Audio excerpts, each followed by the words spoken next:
ദൈവത്തിൻ്റെ പരിശുദ്ധമായ നാമത്തിന് സ്തോത്രം ചെയ്യുകയും സ്തുതിക്കുകയും ചെയ്യുന്നു. കർത്താവിൽ അനുഗ്രഹിക്കപ്പെട്ട ദൈവമക്കളെ, സന്തോഷത്തോടെ ഒരിക്കൽ കൂടി ദൈവത്തിൻ്റെ വചനം നിങ്ങളുമായി പങ്കുവയ്ക്കുവാൻ ഞാൻ എൻ്റെ കർത്താവിൽ തന്നെ ആശ്രയിച്ച് ദൈവകൃപയിൽ ശരണപ്പെടുകയാണ്. തിരുവെഴുത്തിൽ നിന്നൊരു വേദഭാഗം വായിച്ച് നിങ്ങളോട് പങ്കുവയ്ക്കുമ്പോൾ പരിശുദ്ധാത്മാവ് നൽകിത്തരുന്ന വ്യാഖ്യാനങ്ങൾക്കും വഴിത്തിരിവുകൾക്കും ദൂതുകൾക്കുമായിട്ട് ദൈവത്തിനെ ഒരിക്കൽ കൂടി നന്ദി നിറഞ്ഞ ഹൃദയത്തോടെ സ്തോത്രം ചെയ്ത് സ്തുതിച്ച് മഹത്വപ്പെടുത്തി പുകഴ്ത്തിക്കൊണ്ട് വചനകേൾവിക്ക് താല്പര്യം കാണിക്കുന്ന നിങ്ങൾക്കെല്ലാവർക്കും യേശുക്രിസ്തുവിൻ്റെ നാമത്തിൽ എൻ്റെ വിനീതമായ സ്നേഹ വന്ദനങ്ങൾ അറിയിച്ചുകൊണ്ട് ഇന്നത്തെ ആത്മീക ചിന്തയ്ക്ക് ആധാരമായി കൊരിന്തി ലേഖനത്തിൽ നിന്ന് ഞാനൊരു വാക്യം വായിച്ച് കേൾപ്പിക്കാം.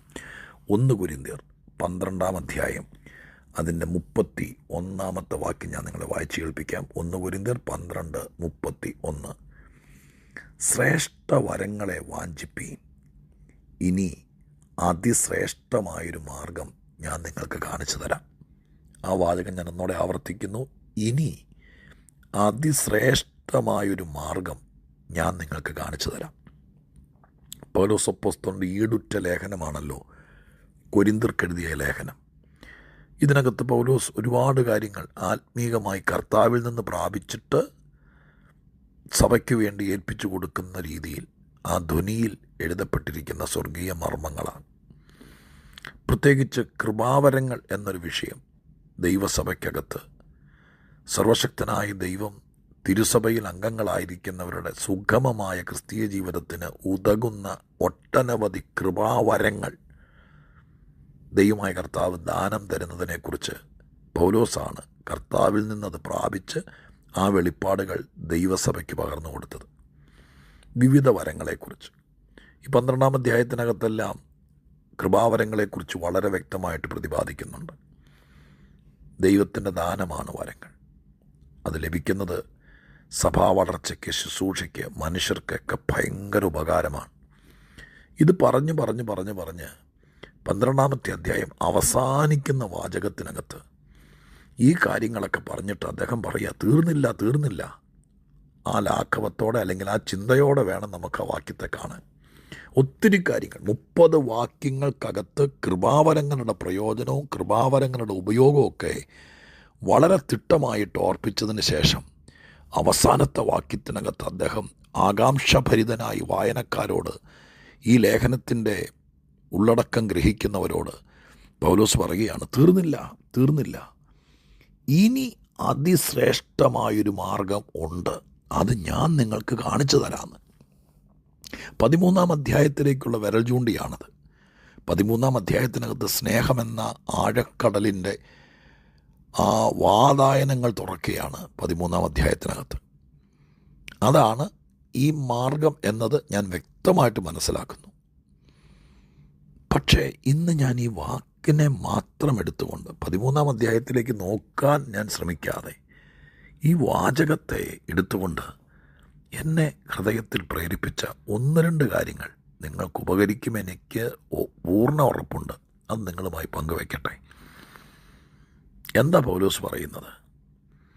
കൃപാവരങ്ങളെക്കുറിച്ചൊക്കെ പറഞ്ഞിട്ട് പറയുക, ഇനി ഞാൻ അതിശ്രേഷ്ഠമായൊരു മാർഗം ഞാൻ നിങ്ങൾക്ക് കാണിച്ചു തരാം.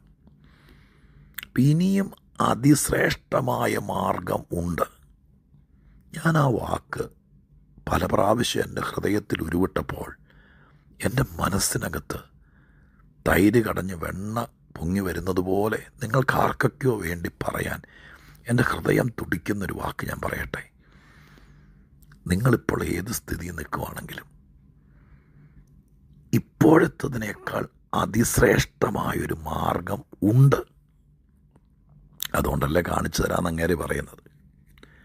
അപ്പം ഞാൻ നിങ്ങളോട് ആ വാക്ക് പറയുക, സ്നേഹമാണ് എന്ന് ഞാൻ പറഞ്ഞു, സമ്മതിച്ചു. പക്ഷെ ഞാൻ ഈ വാക്ക് വായിച്ച് ഇന്നത്തെ ദൂത് അത് നിങ്ങളുമായി പങ്കുവയ്ക്കുക. എൻ്റെ പ്രിയപ്പെട്ടവരെ, നിങ്ങൾക്ക് ഇന്ന് വരെ അറിഞ്ഞതിനേക്കാൾ അതിശ്രേഷ്ഠമായൊരു മാർഗം ഉണ്ട്. ഇനിയൊരു വഴിയില്ല, ഇനിയൊരു മാർഗവുമില്ല. അങ്ങനെ നമ്മൾ പറയാറില്ലേ, ഇനി രക്ഷപ്പെടാൻ ഒരു മാർഗവുമില്ല, ഇനി തിരിച്ചു വരാൻ ഒരു മാർഗവുമില്ല, ഇനി പ്രതീക്ഷിക്കാൻ ഒരു മാർഗവുമില്ല. ഇനി എന്തിനാ കാത്തിരിക്കുന്നത്? ഇനി ആർക്കു വേണ്ടിയാണ് നോക്കിയിരിക്കുന്നത്? പ്രതീക്ഷകൾ അസ്തമിക്കുന്നു എന്ന് തോന്നുന്ന സാഹചര്യത്തിലൂടെ കടന്നു പോകുമ്പോൾ വേദപുസ്തകത്തിന്, ഞാൻ പൗലോസിന് പറയാനുണ്ടെന്നോ കൊരിന്ത്യർ ലേഖനത്തിൽ ഇങ്ങനൊരു വാക്യം ഉണ്ടെന്നല്ല പറയുന്നത്, വിശുദ്ധ തിരുവെഴുത്തിന് നിങ്ങളോട് പറയാനൊരു ദൂതുണ്ട്. അതാണ് 1 കൊരിന്ത്യർ 12:31. ഇനിയും അതിശ്രേഷ്ഠമായ ഒരു മാർഗമുണ്ട്. ഇനി അതിശ്രേഷ്ഠമായൊരു മാർഗം ഉണ്ടെന്ന് നിങ്ങളുടെ ജീവിതത്തിൽ രക്ഷപ്പെടാൻ, നിങ്ങളുടെ പ്രശ്നം കൈകാര്യം ചെയ്യപ്പെടാൻ, നിങ്ങൾ സങ്കടപ്പെടുന്ന വിഷയത്തിന് പരിഹാരമാകാൻ ഇനി ഒരു മാർഗവുമില്ല എന്ന് ആരൊക്കെയോ നിങ്ങളോട് പറഞ്ഞ കാര്യത്തിനകത്ത് ഇവരാരും കണ്ടിട്ടില്ലാത്തൊരു മാർഗം, അതിശ്രേഷ്ഠമായൊരു മാർഗം ഉണ്ടെന്ന് തന്നെ ഈ വാക്യം അടിവരയിട്ടിട്ട് പറ. എൻ്റെ ജീവിതത്തിൽ ഇന്ന് വരെ കണ്ടതിനേക്കാൾ അതിശ്രേഷ്ഠമായൊരു മാർഗം എൻ്റെ ദൈവത്തിൻ്റെ പക്കലുണ്ട്. ഒന്ന് പറഞ്ഞു നോക്കി. ചുമ്മാ ഞാൻ പൊട്ടനെ പോലെ ഇരുന്ന് പറഞ്ഞോ എന്ന് പറയിപ്പിക്കുകയല്ല. നിങ്ങൾ ഈ വചനത്തെ ഹൃദയംഗമായി വിശ്വസിക്കുക. എനിക്കാണ് ഈ ദൂത്. എൻ്റെ മുമ്പിലാണ് ഒരു വഴിയില്ലാത്തത്, എൻ്റെ മുമ്പിലാണ് ഒരു മാർഗവും ഇല്ലാത്തത്.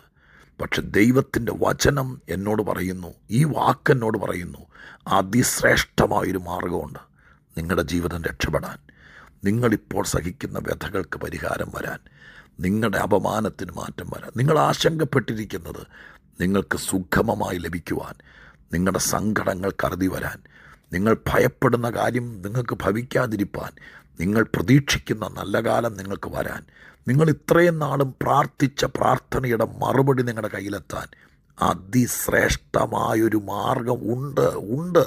അങ്ങനെ തന്നെ ഞാൻ വിശ്വസിക്കുന്നു. എനിക്കത് പറയുന്നതിൽ ആത്മധൈര്യമുണ്ട്. അതിശ്രേഷ്ഠമായൊരു മാർഗം നിങ്ങൾക്ക് രക്ഷപ്പെടാനുണ്ട്. അടുത്ത വാചകം കൂടി പറഞ്ഞ് ഞാൻ പ്രാർത്ഥിക്കാം. അതൊരു പക്ഷെ നമ്മൾ തനിയെ തപ്പിയാൽ കിട്ടിയാല.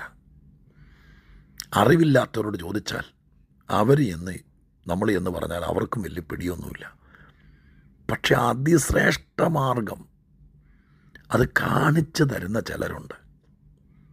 ഈ പൗലോസ് പറയുക, സാധാരണക്കാരനല്ലല്ലോ അയാൾ, നമ്മളെപ്പോലൊരു മനുഷ്യനാണ്. പക്ഷെ അയാൾ ദൈവത്തിൻ്റെ ദാസനാണ്, ദാർശനികനാണ്, ആത്മീക കാഴ്ചപ്പാടുള്ള ആളാണ്, പരിശുദ്ധാത്മ നിറവുള്ള ആളാണ്.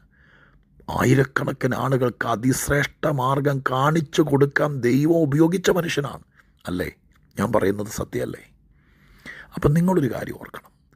നമ്മൾ കണ്ടവരോ, നമ്മുടെ ചുറ്റുവട്ടത്ത് നിൽക്കുന്നവരോ, നമ്മുടെ വിഷയത്തെക്കുറിച്ച് അഭിപ്രായം പറഞ്ഞവരോ, നമ്മുടെ വിഷയത്തെക്കുറിച്ച് ഇപ്പോൾ വരെ കൈകാര്യം ചെയ്തവരോ, അവർക്കൊക്കെ ചിലപ്പോൾ അതിനുള്ള വരവും കഴിവും ഇല്ലായിരിക്കാം. എന്നാൽ സ്വർഗസ്ഥനായ ദൈവം അതിശ്രേഷ്ഠമായ മാർഗം കാണിച്ചു തരാൻ കഴിവും കൃപയും വരവും കൊടുത്തിരിക്കുന്നവരുണ്ട്. നിങ്ങൾ പ്രാർത്ഥിച്ചേ. എന്താ പ്രാർത്ഥിക്കേണ്ടത് വെച്ച്? കർത്താവേ, എൻ്റെ ഈ വിഷയത്തിൻ്റെ പരിഹാരത്തിന് ഇന്ന് വരെ കണ്ടിട്ടില്ലാത്ത ഒരതിശ്രേഷ്ഠ മാർഗം ഉണ്ടെന്ന് ഞാൻ ഈ വചനത്തിലൂടെ വിശ്വസിക്കുക. അത് കാണിച്ചു തരാൻ എൻ്റെ വീട്ടുകാർക്കോ, എൻ്റെ സ്നേഹിതർക്കോ, എൻ്റെ കൂടപ്പറപ്പുകൾക്കോ ഇത്രയും നാൾ എന്നെ ഉപദേശിച്ചവർക്ക് ആർക്കും പറ്റിയിട്ടില്ല. ഞാൻ അവരുടെ ഉപദേശം തെറ്റാണെന്നൊന്നും അല്ല ഈ പറയുന്നത്. പക്ഷേ അതിന് കഴിവും കൃപയുമുള്ള ചിലർ, അവരെ ഒന്ന് എൻ്റെ അടുക്കൽ അല്ലെങ്കിൽ അവരുടെ അടുക്കലേക്ക് എന്നെ ഒന്ന് വിടുക. ദൈവമേ, അതിശ്രേഷ്ഠമായൊരു മാർഗം. ഞാൻ ഈ രാജ്യത്ത് വന്നു, നിങ്ങൾ എവിടെ ഇരുന്നത് കേൾക്കുന്നത് എനിക്കറിയില്ല. പക്ഷെ എനിക്ക് പഴുതുകളില്ല. എൻ്റെ ദിവസങ്ങൾ കൗണ്ട് ഡൗൺ ചെയ്യുന്ന പോലെ എനിക്ക് പ്രതീക്ഷകളില്ല. ഇനിയൊരു മാർഗവും എൻ്റെ മുമ്പിലില്ല. നിയമം എനിക്ക് അനുകൂലമല്ല. കാലാവധി തീരുക. ഇനി ഞാൻ എന്ത് ചെയ്യും? ഈ ചോദ്യവുമായി പകച്ചു നിൽക്കുന്ന ഒരാളാണെങ്കിൽ, ബ്രദറെ, സിസ്റ്ററെ, ഒരതിശ്രേഷ്ഠ മാർഗമുണ്ട്. അതിശ്രേഷ്ഠ മാർഗം. എൻ്റെ കുഞ്ഞുങ്ങളുടെ പ്രായമുള്ള ആരെങ്കിലും, മക്കളെപ്പോലെ ഭാരപ്പെടുന്ന ആരെങ്കിലും എന്നെ കേൾക്കുന്നുണ്ടോ? മോനെ, അതിശ്രേഷ്ഠമായൊരു മാർഗം അത് കാണിച്ചു തരാൻ ദൈവം നിൻ്റെ അടുക്കൽ ആരെങ്കിലും അയക്കട്ടെ, നിന്നെ അവരുടെ അടുക്കലേക്ക് അയക്കട്ടെ. നീ ഉയരണം, വളരണം, ദൈവത്തിന് വേണ്ടി ജീവിക്കണം, കർത്താവിൻ്റെ അനുഗ്രഹങ്ങൾ അനുഭവിക്കണം. യേശു ജീവിക്കുന്നു എന്ന് നീ അനുഭവങ്ങളിലൂടെ മനസ്സിലാക്കണം. അതിന് അതിശ്രേഷ്ഠമായ ചില മാർഗങ്ങൾ സ്വർഗം കാണിച്ചു തരട്ടെ. അതിനാരെങ്കിലും നിന്നെ പ്രാർത്ഥിക്കുന്നവരോ വെളിപ്പാടുള്ളവരോ അവരുടെ അടുക്കലേക്ക് നിന്നെ ദൈവം നയിക്കട്ടെ. അത് കാണാൻ ഭാഗ്യം ഉണ്ടാകട്ടെ. ഇപ്പോൾ പ്രാർത്ഥിക്കാം. പരിശുദ്ധ ദൈവമേ, ഞങ്ങളുടെ സ്വർഗീയ പിതാവേ, അനുഗ്രഹിക്കപ്പെട്ട നല്ല ദിവസത്തിന് നന്ദി. പരിശുദ്ധനെ, ഈ വാക്യം അപ്രതീക്ഷിതമായിട്ടാണ് ഞാൻ കണ്ടത്, വായിച്ചത്. പക്ഷെ അതിനകത്തുനിന്ന് ഇന്ന് എൻ്റെ മക്കൾക്കുള്ളൊരു ദൂത് ഞാൻ പറഞ്ഞു, അതങ്ങനെ വിശ്വസിക്കുക. ഞാൻ അതിശ്രേഷ്ഠമായൊരു മാർഗമുണ്ട്, അത് കാണിച്ചു തരാൻ എൻ്റെ ദൈവമേ ചിലരെ ഉപയോഗിക്കണേ, അടിയനെ ഉപയോഗിക്കണേ. ചിലർക്കെങ്കിലും ഇങ്ങനൊരു മാർഗം കാണിച്ചു കൊടുക്കാൻ ദൈവം അത് ചെയ്യണം. സർവശക്തൻ്റെ മുമ്പിൽ ഏൽപ്പിക്കുന്നു, യേശുവിൻ നാമത്തിൽ തന്നെ. ആമേൻ.